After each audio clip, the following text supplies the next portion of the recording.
In this video, we'll create a responsive animated sidebar menu. Okay guys, so let's take a look at the design here before we get started. So as you can see on the left hand side, we have the navigation menu along with the X arrow, which will close out of it, and we have the hamburger menu, which will open it. And as we scroll over the different menu items, we're going to have a hover effect where the text changes color, and then we have a little blue tab off to the left hand side. And to get started with the tutorial, I'm just going to have a blank index.html and style.css file open in my text editor. I'm going to be using the free program called Sublime Text. If you just do a Google search for Sublime Text, you can get that free text editor that I'm using here. And then we'll just make sure that index.html is connected to our web browser, Google Chrome in this case, and we can get started with the HTML document. So for the title, I'm just going to say animated sidebar menu, and then let's drop down and link to Font Awesome, which will allow us to add the icon. So if you just do a Google search for Font Awesome, you can click into it, and then we'll just select Start Using Free Version, and then we'll just copy the link to the style sheet right here. And then I'm just going to paste that in right underneath the title tag. Alright, so now we're connected to Font Awesome, and we just need to connect to the style sheet with style.css. So we'll just write href style.css. And then lastly, for the head section, we will be adding a short script for the opening and closing of the sidebar menu, and we'll fill that out later, but for now we can just add the script type tag here. And then let's create some space in the body section so we can drop down and start adding our content. So the first thing that we'll do is let's wrap everything around a div ID that we're just going to call content, and then we can drop down and close out the div. And then inside of that, we're going to add a span tag for the opening of the sidebar menu. So we're just going to say span class slide, because it'll be sort of sliding open, and then we can drop down and add the link for the opening of the sidebar nav. So we'll just leave the link blank with ahref hashtag, and then we'll say on click, and then we'll be linking to this function later on. We're going to say open sidebar menu, and make sure you use your camel characters there with the capital S and capital M, and then open and close your parentheses. And then what we'll do is we'll just add the Font Awesome icon for that hamburger menu. So that's going to be iClass FAS space FA dash bars, and then we can close out the italic tag, which is the default for Font Awesome, and then close out the span tag. So now if we go and refresh, we'll have the little FA-bars icon displaying right there. And if you want to select your own icons with Font Awesome, you can just go to icons and then just do a search for bars, for example. And then if we click into it, we'll have the HTML right there with the I class. Okay, so let's drop down and start the sidebar now with the menu itself. So just underneath the span tag, let's create a new div ID, and we're going to call this div ID menu, and then we're also going to give it a class that we're just going to call nav.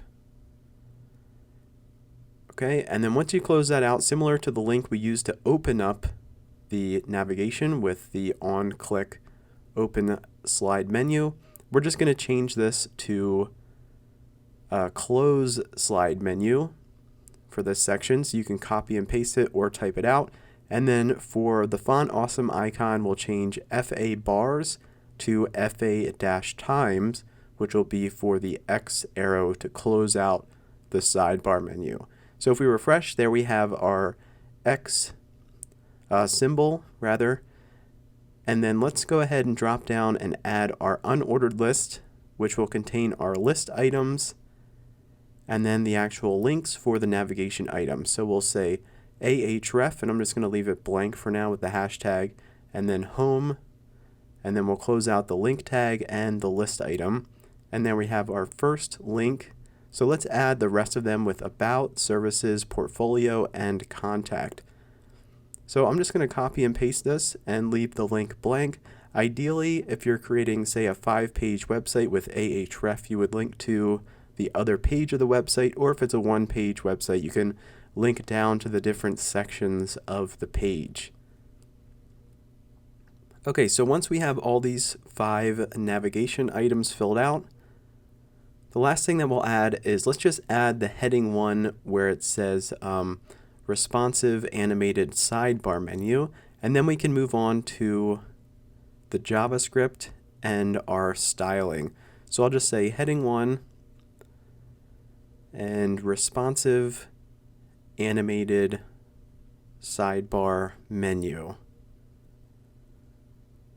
All right, and then if we save that and go and refresh, there we have our text.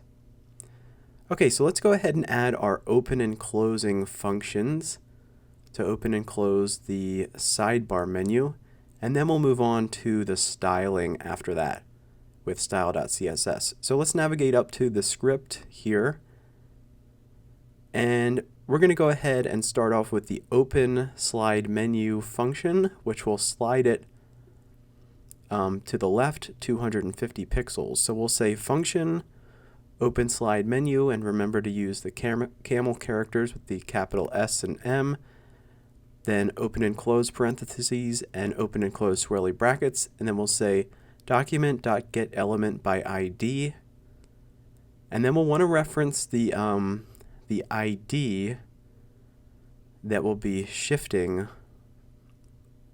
off to the side. So we're going to reference the menu ID, which will contain the actual navigation list, and then we want to give it a width. So we're going to say style.width equals, and we'll say 250 pixels, which is the width of the dark section there. So width equals 250 pixels, and then add your semicolon,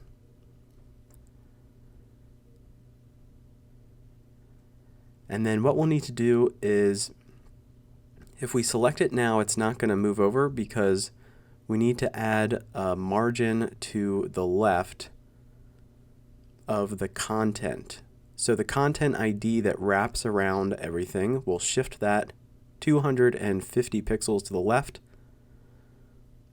or to the right rather, with the margin left to make room for the menu on the left. So we'll say style.margin left with the camel character for the L there, and we can leave it at 250 pixels. So now if we go and save and refresh and select it, it's going to shift over to the right using the margin left, 250 pixels, and then in the CSS later we'll just style the menu to take up that space that we just shifted over.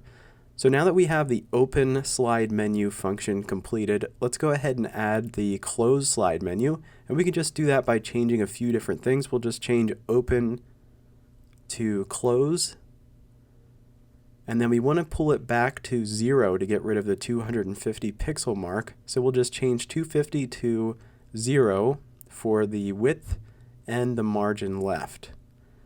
All right, so now if we go ahead and select the link, which operates that function, which is the hamburger menu and the close button for the close slide menu, it's going to shift back and forth like the finished version here.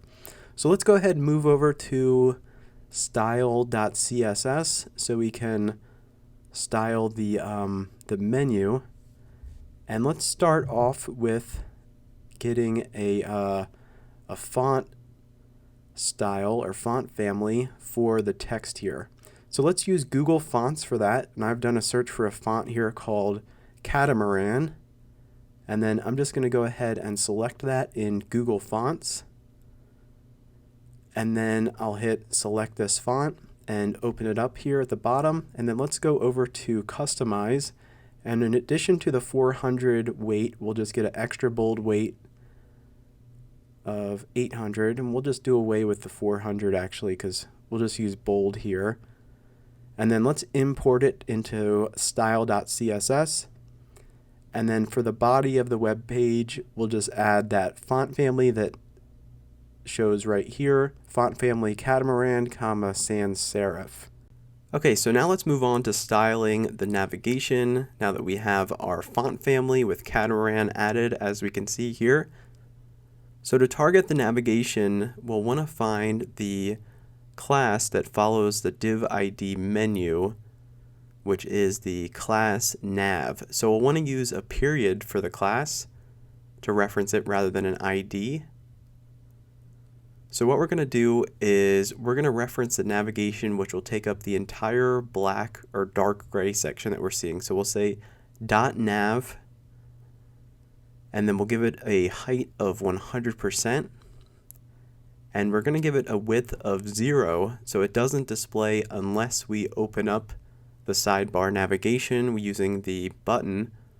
And then we'll also need to use position fix to keep it at the width of 0 so it doesn't display on top of the content until we open it up.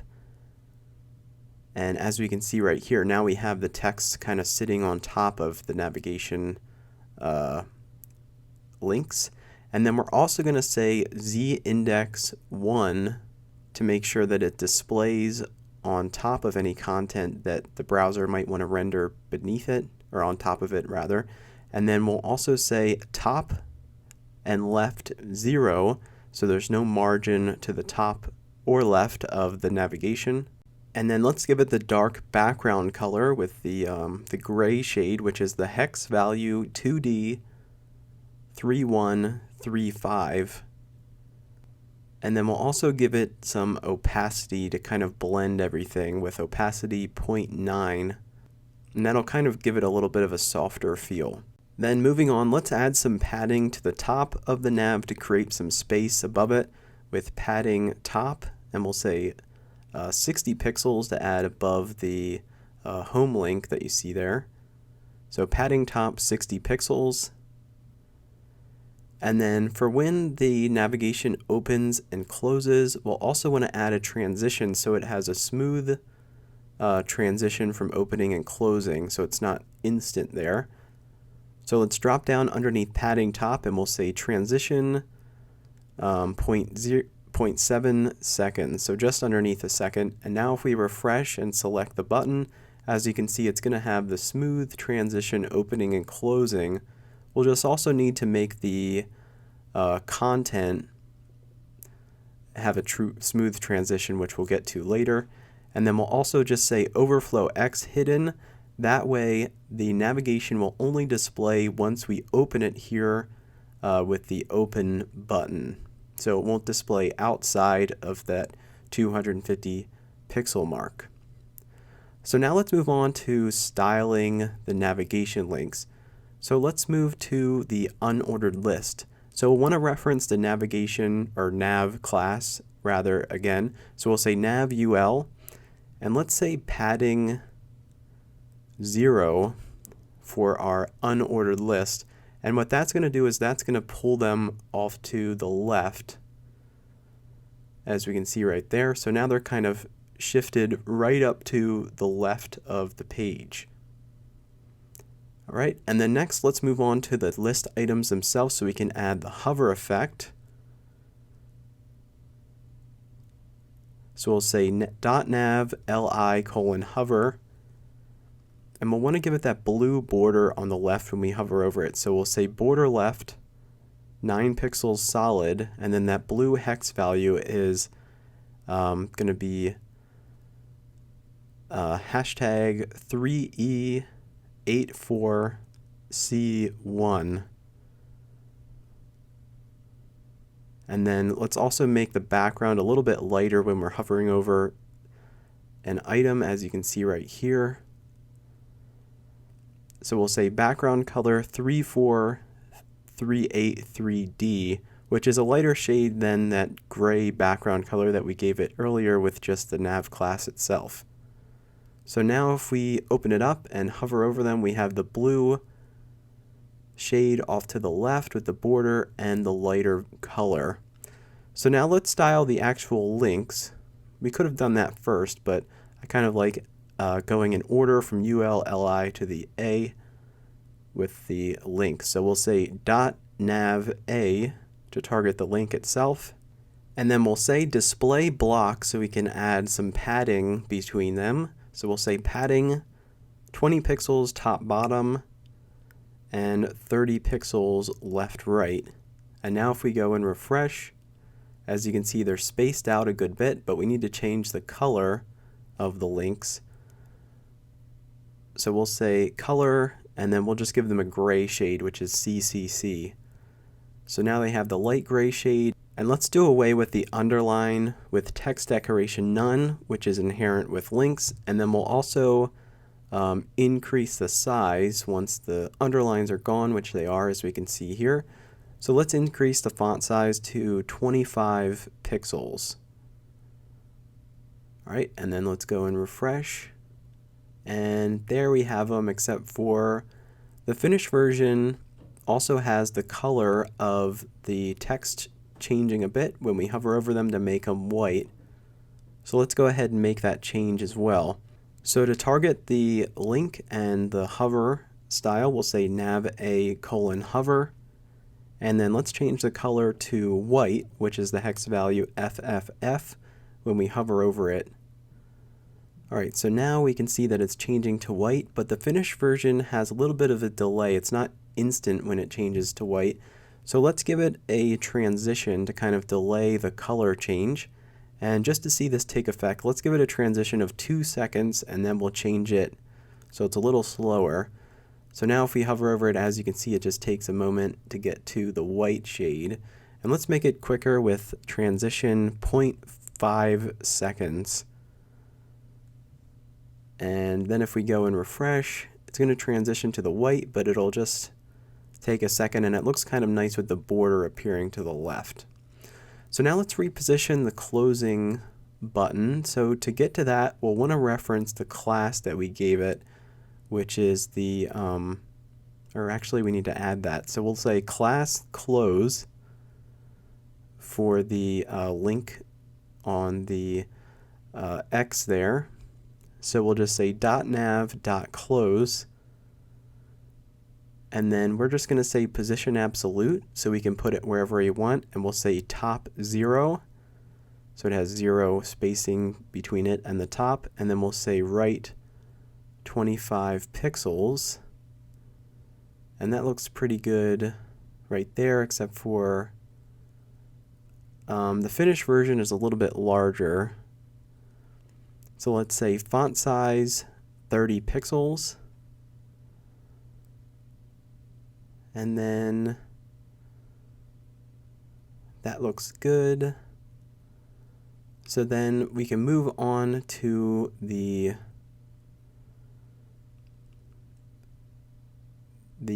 icon with the hamburger menu to open up the navigation.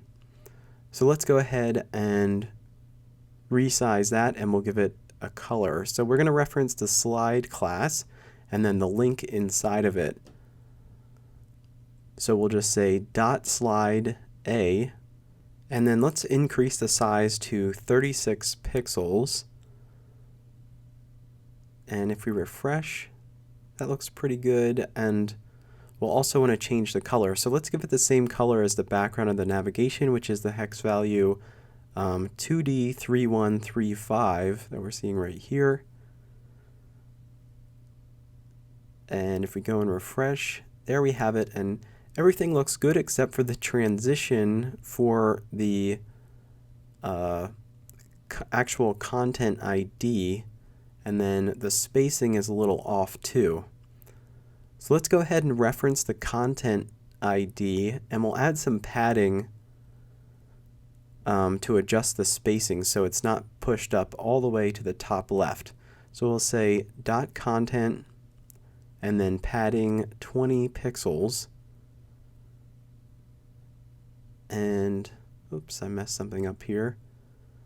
So whoops, that's supposed to be hashtag content for the ID rather than a class.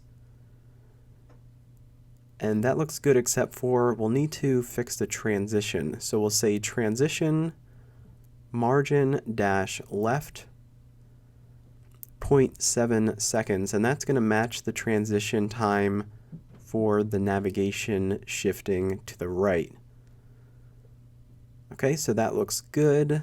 And then the last thing that we'll do with content ID is make it so when we open up the menu, the content doesn't shift downward based on the screen size. So let's give it a width of 100%.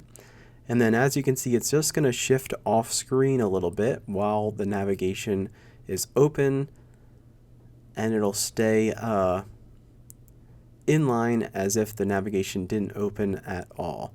Okay, so that does it for the tutorial. I want to thank you for watching. Please remember to like this video, share, and subscribe. Then turn on your notifications, and I'll see you in the next video. Thanks for watching.